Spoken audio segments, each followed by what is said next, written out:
네, 오늘 이 시간에는 이 통계 철학의 오류에 대해서 이야기를 좀 나눠볼까 합니다.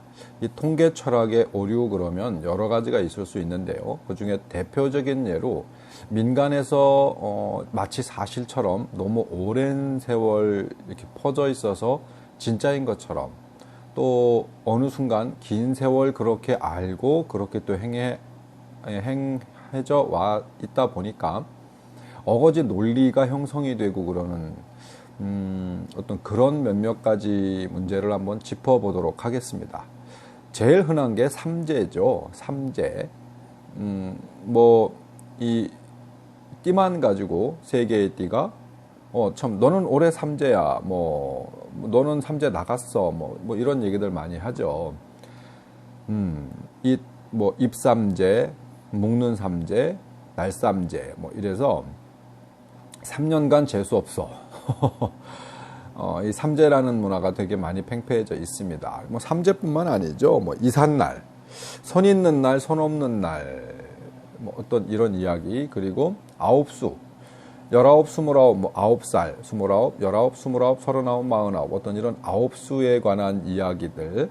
그리고 성명 철학에 있어서도 부분적 오류가 있어요. 이 몇 가지를 여러분들과 함께 찬찬히 짚어보도록 하겠습니다. 자, 일단 삼재를 한번 이야기해 볼게요. 이 삼재도 처음 태동 자체가 이 삼재나 어떤 이런 이 통계 철학의 오류들이 범해지는 것들이 여러분 많이 알고 계신 어떤 철학적 문제들이었어요. 이 철학적 문제들에 있어서 예를 들어서 아주 흔하게 알고 있는 명리학, 또 이 상리학, 또 하락이수, 자미두수, 어떤 이런 이 사람의 운명을 생년월일, 띠 이런 것들을 확인해서 이 통계적으로 풀어내는 거죠. 이런 어떤 통계 철학에 있어서 삼재도 거기서 나왔다, 이렇게 보여요. 지금 말씀드리는, 오늘 요 시간에 말씀드리는 건 다 어떤 그런 통계 철학에서 살짝 파생되어 나온 사생아 같은 건데, 사실 법적 근거가 없어요. 그 고대 문헌서부터 모든 것들을 통해봐도 그런 게 어떤 여러분들이 현재 알고 있는 어떤 그런 유의 해석 방법이 아니라는 얘기죠. 삼재도 그게 아니고 아홉수도 그게 아니고 성명철학도 마찬가지입니다. 이삿날도 그게 아닌 거예요. 예를 들어서 이 수리철학 내지는 이 통계철학에 나오게 됐던 배경 자체가 고대로 올라가면 물론 이 태극사상에서 비롯되었었던 부분들이 있었던 걸로 압니다. 무국이 태극을 낳고 태극이 다시 삼태극을 낳고 삼태극, 그러니까 이 태극 그러면 음양을 이야기하는 거죠. 그러니까 삼태극이 또 나중에 이 발전하여 오행이 되고, 오행이 어떤 이 수리철학의 이 원동력이 되어서 태극과 삼태극과 오행이 계속 구르고 굴러서 양수와 음수를 또 배합해서 1, 2, 3, 4, 5, 6, 7, 8, 9 0까지 어떤 그 뒤에 또 이제 어떤 이 사물과 대비하고 현상과 대비해서 계속 양과 수리 철학들이 계속해서 발전하고 어떤 이런 게 지금 현실인데, 자, 좀 간단 명료하게 여러분과 이야기를 나눠볼게요. 삼재 그러면 세 가지 띠예요. 그 해에 띠가 세 가지가 붙어요. 우리 12개의 띠 중에서 세 가지가 공통적으로 재수가 없어. 올해부터 시작이면 앞으로 3년간 힘들어. 근데 우리 이 사주학을 공부하시는 분들, 물론 저도 조금 공부했었습니다만은 이 사주학을 공부하시는 분들 뭐라고 얘기해요? 이 사주, 네 가지 기둥, 인간이 태어났을 때 반드시 가장 크게 어떤 이 인생을 좌우하는 네 가지 기둥, 연, 월, 일, 시를 이야기하죠. 연과 월이 같고 일과 시가 틀려도 완전히 인생이 달라져요. 연, 월, 일이 같고 시가 틀려도 그 사람의 인생은 완전히 달라져요. 분명히 그렇게 말씀하시죠. 또 저희들도 그렇게 공부를 했습니다. 하물며 연, 월, 일, 시가 다 같아도 인생이 다른 사람들이 있어요. 쌍둥이들도 그렇죠. 물론 이 풀이하는 방식들이 좀 다른 게 있습니다. 근데 연, 월, 일, 시 중에 시도 아니고 일도 아니고 월도 아니고 연만 같아요. 같은 년에 태어났어. 그러면 그 삼재라고 하는 게 그 해에 그 삼재 들은 사람들은 이 대한민국 사람뿐만 아니라 전 세계 인구들이 본인들이 몰라서 그렇지 띠는 다 있죠. 그 해에 다 뭔가 문제가 생기는 거 아니죠. 그 3년간 다 문제가 생기는 거 아니죠. 어떻게 비교할 수 없을 정도의 엉터리예요, 이게. 삼재가 들었다. 조심해라. 이건 괜찮아요. 뭐 사람이 살다 보면 어떨 때는 어떠한 부분들에 대한 조심성이 필요하고 뭐하고 할 때도 있습니다. 있는데 굳이 이렇게 말도 안 되는 걸 들여대서 이때 특히 조심해라. 글쎄요. 이 삼재를 철석같이 믿고 있는 분들이 있다 보니까 제가 더 이상 뭐라고 이야기하면 총 맞을 것 같아. 뭐 지금까지 여러분들에게 이렇게 공개한 우리 무속신앙 내지는 뭐 어떤 종교에 대한 이야기들 참 여러 마디 드렸잖아요. 대부분 저 이러다 매장되는 거 아닐까라는 걱정도 사실 되긴 합니다.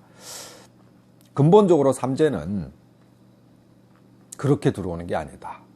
그 사람에 따라서 삼재가 있습니다. 똑같은 띠의 사람들이 모두가 같이 삼재가 들고 삼재가 빠지고 이게 아니거든요. 그건 뒤에 가가지고 어차피 같은 문제를 다시 이야기해야 하기 때문에 다시 한번 짚고 넘어갈게요. 자, 아홉수라고 하는 이야기도 마찬가지죠. 아홉수. 9살, 19살, 29살, 39살, 49살, 뭐 59살. 9살만 되면 뭐든지 조심해라. 어떤 좋지 않은 일이 있을 수 있다. 결혼도 9세는 가급적이면 안 하려고 하죠. 아주 대표적인 엉터리 철학이에요. 어디에도 사실상 어떤 그런 근본적인 어떤 뭐 이 문헌도 없어요. 근데 이런 건 있을 수 있어요. 9수에 그냥 9살, 9살에서 그 9살이 넘어가는 10살, 아주 유아에서 아동에서 조금 이게 성장하는 그 나이 때 심경적 변화가 있을 수 있습니다. 근데 아주 두드러지게 나타나는 게 19살부터죠. 19살에 대한민국 사람들은 대체적으로 고등학교를 졸업하고 대학을 갑니다. 그러면 미성년이다 성년이다 어떤 21살에 대한 이 개념 이전에 고등학교를 졸업하고 대학을 가면 성년으로서의 어떤 주변적 환경이 변화해요. 고등학교까지는 굉장히 강압적이고 주입적 어떤 이런 교육과 집안 환경도 그렇죠. 그렇게 처해져 있다가 20살이 돼서 대학을 가면 상당히 자유로워집니다. 심경적 변화가 그리고 어떤 내 생활적 패턴의 변화가 아주 심각하게 일어나요. 그래서 19살에서 20살 사이는 변화가 많이 일어나요. 우연의 일치인 거고 어떤 이 사회의 어떤 문화적 차이인 거죠. 자, 29살에서 30이 될 때도 비슷하죠. 어떤 결혼 정년기, 뭐 요즘은 조금씩 늦어지고 있습니다만은 이제 막 대학을 나와서 남자 같은 경우에는 군대를 갔다 와서 사회에 적응해서 뭔가를 막 이제 조금은 익혀나가야 할 시기예요. 그 29에서 30이 될 때 남자들 같은 경우에는 어떤 심적적 부담이라든가 앞으로 미래를 고민하는 어떤 이런 이 포인트가 되는 거예요.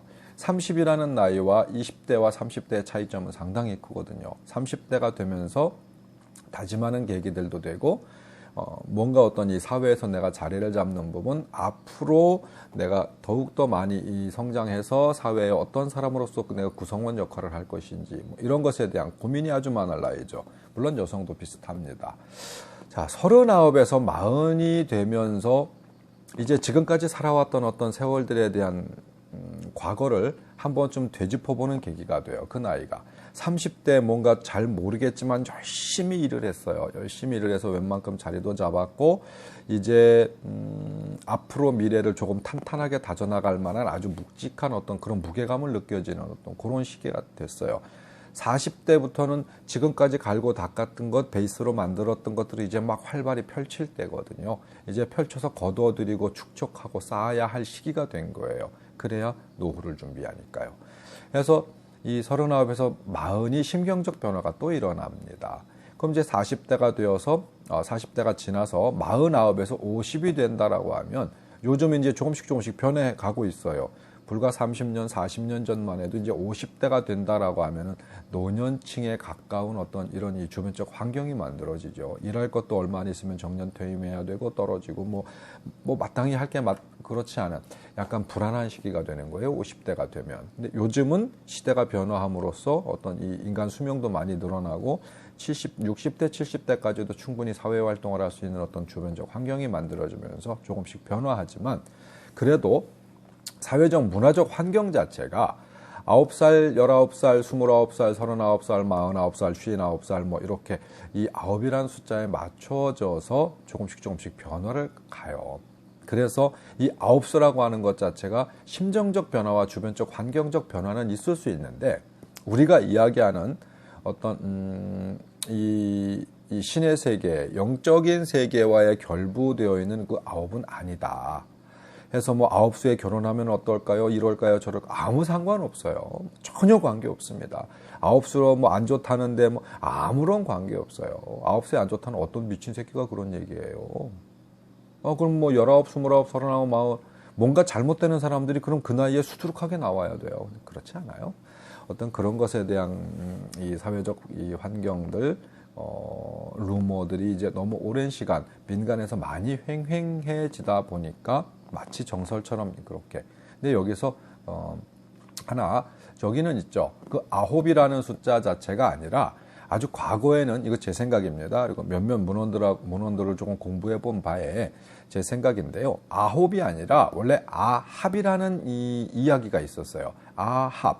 아합수가 있었습니다. 아합수가 무슨 뜻이냐면요. 아는 말 그대로 나 아자에 합한 합자예요. 나와 합이 드는 수가 있어요. 사람은 누구나 태어날 때 이 음양오행의 법칙에 따라서 이 태극의 법칙에 따라서 사람은 이 연월일시 네 가지 기둥, 이거 그러니까 통계학이죠. 이 글문으로 풀었을 때 그 사람에게 해당되는 좋은 숫자가 있고 나쁜 숫자가 있고 또 그 사람한테 해당이 되는 뭐 이 방향이 있고 색깔이 있고 지역이 있고 뭐 이런 것들이 있어요. 물 가까이 하면 안 좋은 사람이 있고 물에서 어떤 큰 이 힘을 얻을 수 있는 사람도 있고 뭐 수산업이라든가 뭐 어부 이런 거 하시면 좋겠죠. 뭐 땅에서 어떤 큰 힘을 얻는 사람이 있죠. 토에서 그럼 뭐 농산물 내지는 뭐 부동산 기타 등등 어떤 이런 쪽에 일을 하면 더 많은 이 발전을 기대할 수 있는 어떤 그런 쪽에 나온 말이 있습니다. 아합수. 그건 이 사람에 따라 다 틀려요. 생년월일시가 틀리기 때문에 그 사람에 맞는 아합수를 찾아주는 게 아마 우리의 어떤 역할일 것 같은데 사실상 지금까지 제가 주변에서 저처럼 일을 하시는 우리 신의 제자의 일을 하시는 분들이나 철학을 하시는 분들 중에서 이 아합수라는 것에 대해서 알고 있는 분을 못 봤어요.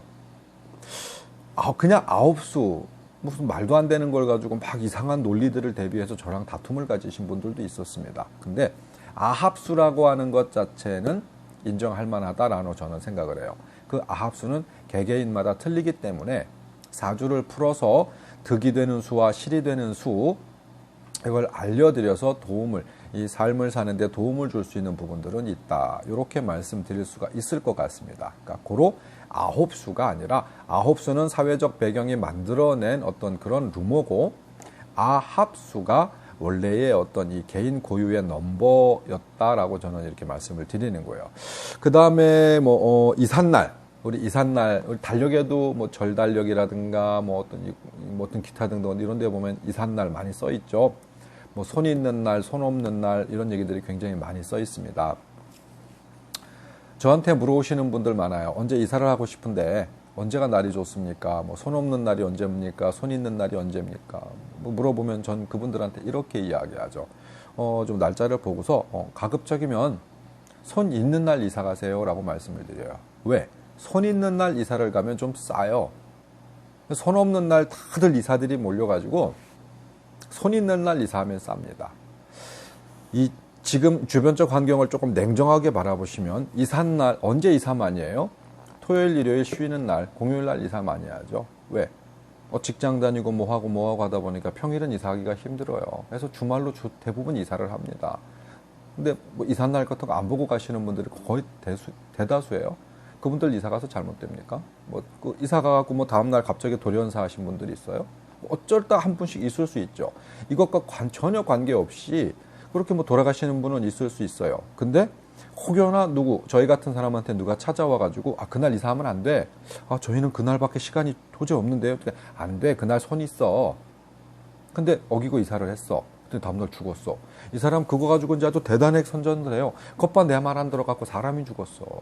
근데 이사 잘못해서 방향을 잘못 타가지고 사람이 죽을 만큼의 급사를 맞는 경우가 아주 드물어요. 정말 드물어요. 안 좋은 부분들이 있을 수 있습니다. 그때는 어떤 이 이삿날, 손 있는 날, 손 없는 날을 정하는 게 아니고 이사를 하세요. 대신 요렇게 좀 방편을 하세요. 요렇게 좀 해보세요. 요렇게 하시면 그게 좀 덜어질 거예요. 아니면 뭐 어느 방향으로 이사 가면 안 돼. 뭐 이런 거 있잖아요. 뭐 동쪽에서 서쪽으로 이사하면 안 된다는 어떤 이 통계학입니다. 그 사람한테는 그게 안 좋아. 근데 요번에 반드시 이사 가는 곳이 하필이면 동쪽에서 서쪽이야. 근데 또 이사 날짜를 보니까 이 손 있는 날이야. 이거 방향도 안 좋아. 뭐 날짜도 손이 있어. 이사 가지 마라고 이야기하거든. 근데 그 누구도 책임을 못 지는 일이에요. 동쪽에서 서쪽으로 가면 안 좋아. 그러면은 이사 갈 때 남쪽으로 살짝 운임을 조금 더 주세요. 그냥 5만 원, 10만 원 더 주더라도 예를 들어서 말씀드리는 거야. 동쪽에서 남쪽으로 살짝 갔다가 거기서 다시 원래대로 가. 그럼 그게 서쪽이 아니거든요. 어떡할 건데요? 말장난 같죠? 근데 사실이에요. 자, 예를 들어서 손 있는 날이야. 손 있는 날이면 가서 집에서 이러이러한 방제를 좀 해. 이 신의 제자 일을 하시는 분들은 수많은 자료들과 선생님으로부터 배운 것들과 고대로부터 있었던 뭐 어떤 이런 이 공부들을 하다 보면 방제라는 것들, 방편이라는 것들 많이 알고 있습니다. 이럴 땐 이렇게 하면 좋다. 이럴 땐 이렇게 하면 안 좋다. 뭐가 문제가 있었을 때는 이렇게 해가지고 좀 해소하면 좋다. 그 방제가 없으면 부적은 왜 태우고 가서 구순 왜 하고 뭐 문제 있을 때 팥은 왜 뿌리고 뭐 이거 왜 합니까? 물건은 우리 그 재물들은 왜 차려놓고 이게 다 방제를 위한 것이고 어떤 형식적 일을 위한 여러 가지 어떤 이 힘을 쓰는 다 이 환경들이거든요. 그럼 방제도 있는 거예요. 그럼 이렇게 해서 이렇게 하세요. 뭐 정 안 될 때는 뭐 좀 깨름직하다. 내가 어떤 우리 신명님과 어떤 교류를 통해서 야 사실 그거 별로 안 좋다라고 할 때는 이렇게도 이야기합니다. 뭐 다른 분들도 그런 분들 많이 있어요. 그 집에서 오늘 주무시지 마시고 이사는 하시되 뭐 가까운 친구 집이라든가 도저히 안 되면 뭐 우리 그 모텔 뭐 밖에 주무실 때 많잖아요. 펜션. 이래서 외박을 하시고 다음 날 들어가셨으면 좋겠습니다. 뭐 짐을 옮겨놨다 뿐이지 사람이 안 들어갔잖아요. 그럼 도대체 이사를 뭘로 이사라고 규정을 할 거냐는 거예요. 짐만 오면 이사인가요? 사람만 가면 이사인가요? 잘 모르잖아요. 그럼 아니면 그래요. 그러면 짐은 내일 옮기더라도 오늘 저녁에 이불 보따리만 가지고 가서 오늘 저녁에 가서 주무세요. 그리고 내일 짐을 드리세요. 방편이나 방제는 상당히 많습니다. 많은데 제가 궁극적으로 드리고 싶은 얘기는 깨름직한 걸 조금 해소하는 게 좋겠다라고 하는 것이지 이삿날을 굳이 그렇게 막 챙겨야 할 부분들은 아니다. 어쩌다 보면 그 사람의 어떤 이 운명을 들여다봤었을 때 이 방향과 날짜와 이런 것들 때문에 살이 드는 경우가 있어요. 실제로 있습니다. 좋지 않은 기운들이 있는데 이 양반이 거길 갔을 때, 이 사람이 거길 갔을 때 이 사람 기운과 매우 안 맞아. 근데 어떤 이 일기적으로 봤었을 때 뭐 이틀, 3일 정도 지나면 그 기운이 좀 살짝 사그러들거나 아니면 다른 쪽으로 기운이 이동을 해. 그러면 2, 3일 기다리는 게 좋죠. 바로 가갖고 어떤 이 충돌이나 부딪힘이 생기는 것보다. 그런 경우가 있어요. 간혹 있어요. 하지만 모든 부분에서 이렇게 이 이삿날이 맞는 게 아니라는 거죠. 도대체 달력에 보면은 손 있는 날, 손 없는 날, 손 있는 날, 손 없는 날, 어떤 날 손이 있고 어떤 날 손이 없고 뭔가 중구난방한 게 아니라 그냥 며칠간 손이 있고 없고 손이 있고 없고 손이 있고 없고가 똑같아. 이게 뭐야? 근본적으로 이 부분에 있어서는 여러분들이 조금 고민하셔야 돼요. 그러니까 삼재 연원일시가 다 같아도 인생이 다른데 띠만 보고 그 띠는 다 삼재 들었다라고 하는 것 자체는 어디에도 근거가 없다. 9수, 19, 29, 39을 얘기하는 게 아니다. 합수, 개개인에게 맞는 좋지 않은 수, 좋은 수가 별도로 있다. 이 철학을 공부하시는 분이나 저희같이 어떤 이 신명 제자분들은 그걸 알아요. 공부를 하거든요. 알기 때문에 찾아오시면 알려드립니다. 그래서 그 아합수를 좀 똑바로 아시고 이사하는 날은 특별한 문제가 없으면 잘 모르는 분, 보편적인 저 이런 거 되게 속상합니다. 우리 그 신의 제자들 무당 만신이라 하시는 분들이 제대로 공부를 안 해가지고 거짓말 열심히 하시는 분이 있어요. 혹은 본인이 모르다 보니까 주변에서 들은 소리를 다 진짜인 양 막 이렇게 열심히 말씀하시는 분이 있어요. 이런 무식하고 무책임한 분들한테 가면은 똑바로는 얘기는 못 들어요. 하지만 적지 않은 분이 공부하신 분들입니다. 제대로 공부하신 분들이니까 그분들한테 가서 이날 손 있는 날이라고는 하는데 제가 이래저래 해서 제 생활 여건상 도저히 그날 아니면 이사를 못해요. 어떻게 하면 좋죠? 라고 하실 때는 방제를 받으세요. 방편을 받으세요. 이렇게 해서 이사하시거나 아니면 그분이 이렇게 들여다봤었을 때 당신하고 당신의 기운과 당신 가족들의 어떤 이런 기운들이 그 집에 이렇게 가는 부분이 큰 무리가 없을 것 같아요. 그냥 이사하세요. 마음 편하게 생각하시고 가서 조금 찝찝하다 싶으면 그냥 요렇게 요 정도만 처리하시고 그냥 편안하게 이사하세요. 이렇게 말씀드릴 거예요. 그게 옳거든요. 자, 그렇게 하시고 제가 성명학에 대해서도 일부 어떤 이 통계학적 문제점이 있다라고 말씀드렸잖아요. 성명학을 한자풀이하는 어떤 성명학은 여기 성명 철학하시는 분 혹시 주변에 계신가요? 아니면 지금 영상을 보고 계시면 다른 거 보세요. 이 시간부터. 정말 혼날 것 같아요. 성명 철학에 이름을 짓는 것, 이름을 풀이하는 것, 뭐 이런 것들. 저도 제가 이름을 전공하지는 않았습니다. 성명학을 전공하지는 않았는데, 저 이름 못 져요. 그래도 자꾸 와가지고 이름 좀 줘주세요 하시는 분들이 있어요. 그러면 막 기도도 하고 또 제가 그동안 학습하고 배운 것들 최대한 짜내서 좋은 이름 지어주려고 노력을 합니다. 아닌 건 알고 있어요. 뭘 아닌 걸 알고 있느냐면은 거의 대다수의 분들이 이름을 지러 갈 때 한문을 막 풀어요. 물론 한문 뜻이 좋으면 좋죠. 이름이 뜻이 좋으면 좋은 거 맞습니다. 근데 운명을 점치는데 그 한문을 막 풀어. 근데 뜻을 푸는 게 아니라 뜻풀이를 해가지고 좋다 나쁘다 뭐 사실 그것도 안 맞는 얘기예요. 잠시 후에 말씀드릴 건데 그게 아니라 딱 써놓고 획수제 하나 둘 셋 넷 뭐 성은 뭐 몇 획 이름 몇 획 해갖고 뭐 이걸 수리오행으로 이렇게 막 만들어 해가지고 이 이름 괜찮아 나빠 좋아 막 얘기를 해. 제가 물을게요.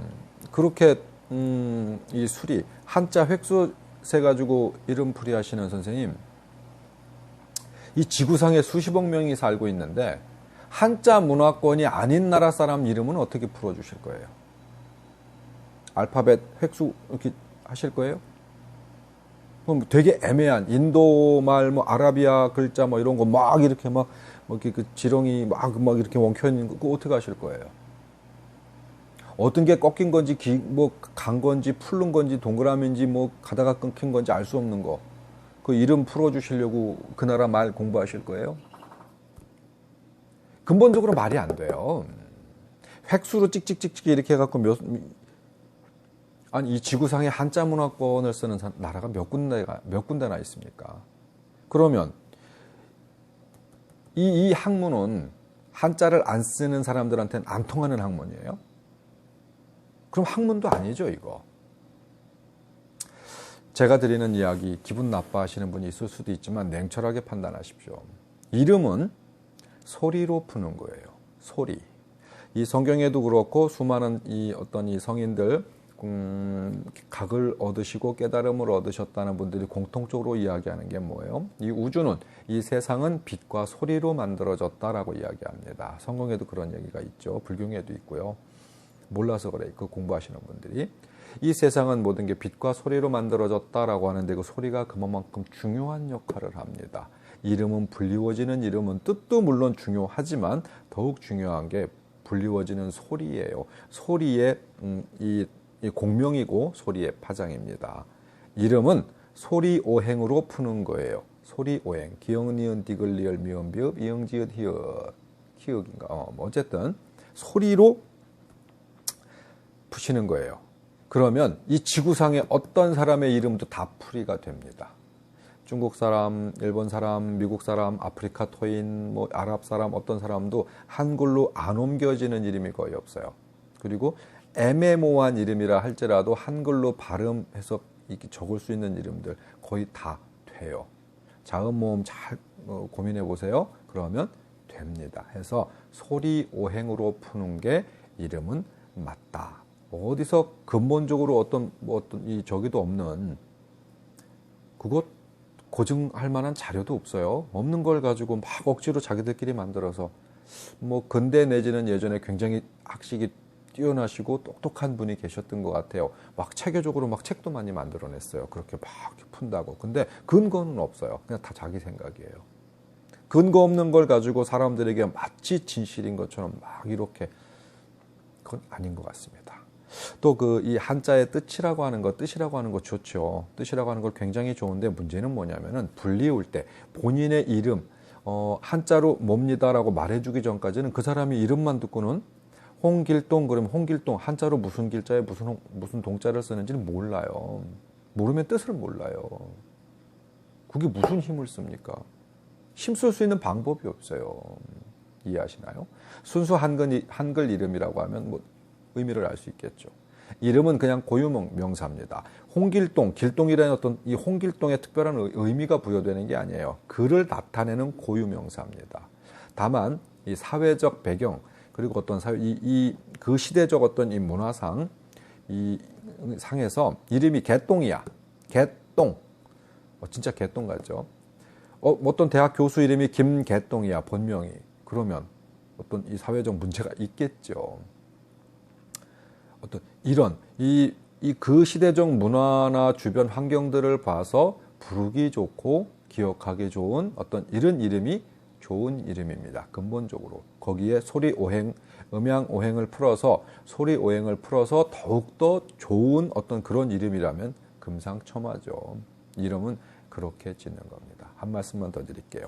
우리가 이 운명을 점치는 데 있어 가지고 오늘은 통계 철학 시간이니까 사주팔자를 풀었을 때 그 사람의 운명이 대체적으로 나옵니다. 이제 어떻게 사는 어떤 준비가 돼 있고 어떻게 살 대략 어떻게 이렇게 풀리면 잘 풀릴 팔자고 이렇게 풀리면 잘 안 풀릴 팔자다. 뭐 이런 게 나와요.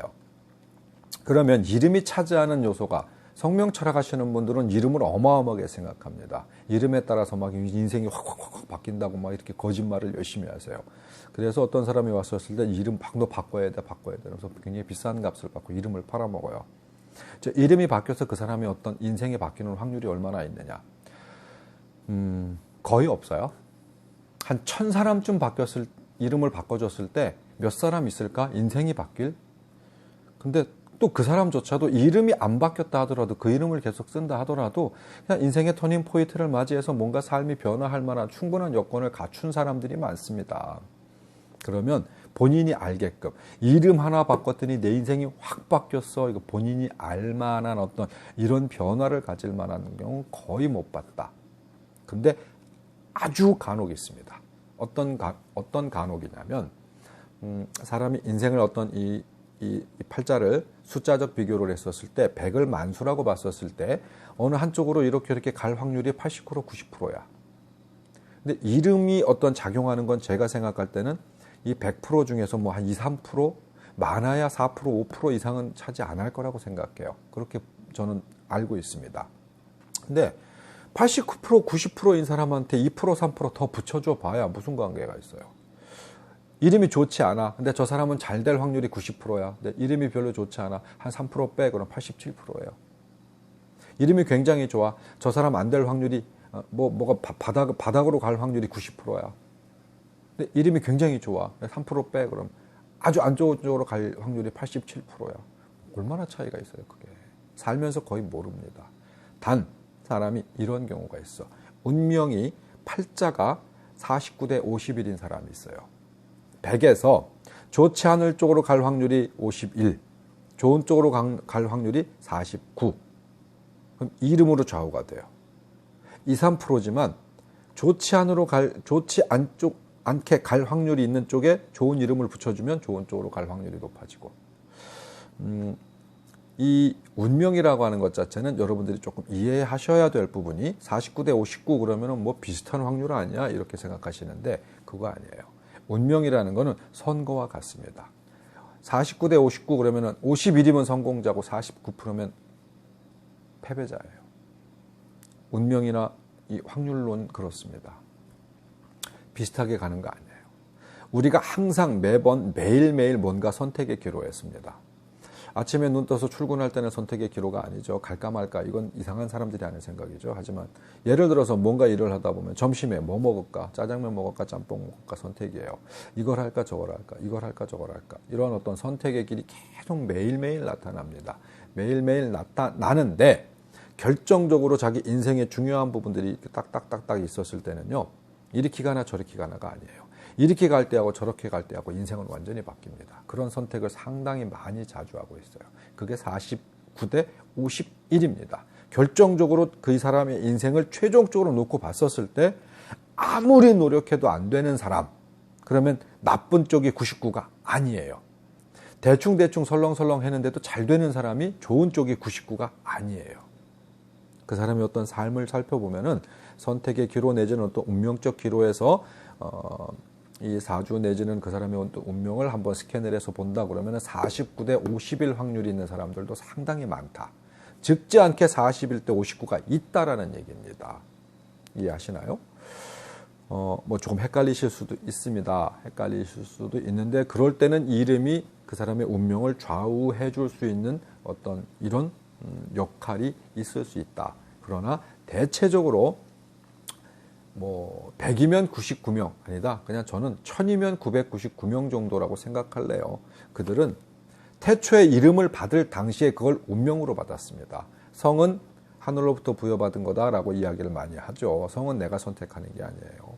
저절로 내가 태어나면서 부여를 받죠. 그럼 이름은 이 인세에서 내 부모님 주변의 어른들이 이름도 부여되어지는 건데 성은 하늘로부터 부여되어지는 것, 이름은 땅으로부터 부여되어지는 것이에요. 그래서 그 이름이라고 하는 것 자체도 내 운명에 끼어 있는 겁니다. 정도껏 저의 이야기를 좀 이해하셨는지 모르겠습니다. 그러나 살면서 내가 삶을 살아가면서 이름 때문에 문제가 있을까 없을까를 한번 좀 저희 같은 사람들을 찾아와서 한번 확인해 보시는 건 뭐 굳이 나쁘지 않아요. 내가 아주 건강한데 그래도 혹시 모르니까 건강 진단을 한번 받아볼까 하는 것과 뭐 특별하게 다르지는 않습니다. 그래서 그렇게 한번 풀어보시면 삶에 도움이 되지 않을까라는 생각을 합니다. 제가 이 통계 철학 어떤 을 더 이상 많이 거론을 하면 실제 공부 많이 하시고 사람들에게 정말 많은 도움을 주고 계시는 진짜 제대로 공부하신 분들한테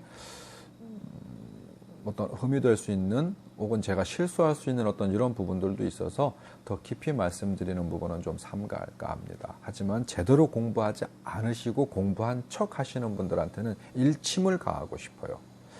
그 일침 가하겠습니다. 제가 제일 싫어하는 사람이요. 제대로 공부하지 않은 승복 입은 분들이에요. 어떤 분들은 인간같이 안 보이는 사람들이 있습니다. 제 3자들이 봤을 때 제가 스님한테 굉장히 험하게 대하는 사람이 있어요. 인간 취급을 안 해요. 제가 아예 그분한테. 그러면 그분들을 그 사람의 어떤 본질을 모르고 있는 어떤 그 신도들 주변 사람들은 제가 나쁜 놈이 되겠죠.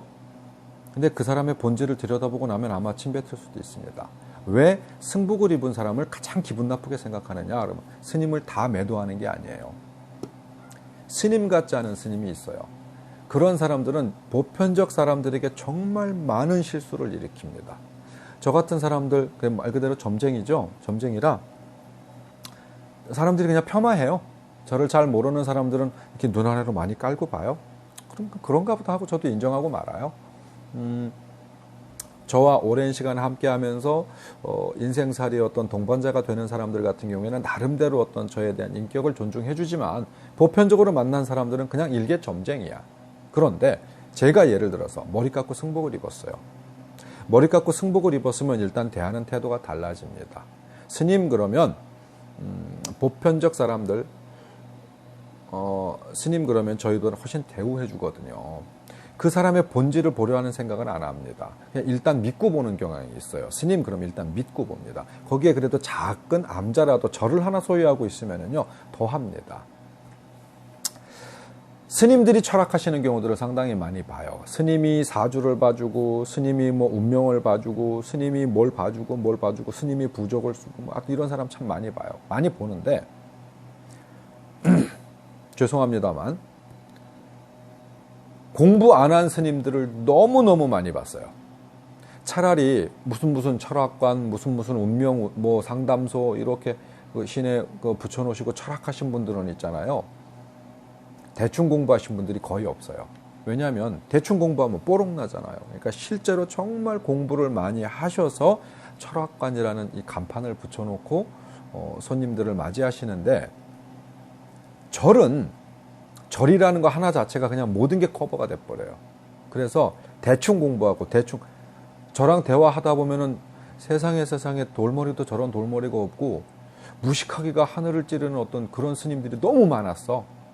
얘기를 해보면 처음엔 저를 잘 모르는 사람들 대화를 하다 보면 막 다 거짓말이야. 뭐 사주를 푸는데도 다 지멋대로야. 뭐에도 없어. 어디에도 없는 지멋대로 어디서 주워들은 풍을 가지고 사주책을 한 일주일은 봤나 봐요. 막 엉망이에요.